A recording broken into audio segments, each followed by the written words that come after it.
অর্বাচীন প্রাচীন। অলিক বাস্তব, অলিক বাস্তব, অলিক বাস্তব। অলিক মানে হচ্ছে মিথ্যা। আচ্ছা, আমাদের শুদ্ধ করে বাক্য লিখতে হবে।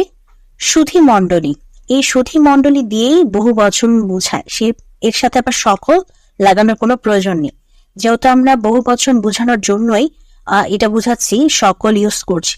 তো যেহেতু সুধী মণ্ডলী বলছি, এবং সুধী মণ্ডলী বললে আর সকল ইউজ করতে হয় না, কারণ সুধী মণ্ডলী দিয়েই বহু বচন বুঝিয়ে দেয়। তাই সুধী মণ্ডলী উপস্থিত আছেন, এটা হবে রাইট অ্যান্সার। আমি সন্তোষ হলাম কখনো হয় না, আমি সন্তুষ্ট হলাম, আমি সন্তুষ্ট হলাম।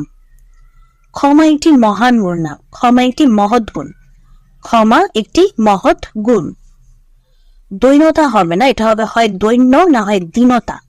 দৈন্য অথবা দীনতা সর্বদা ভালো নয়, দৈন্য অথবা দীনতা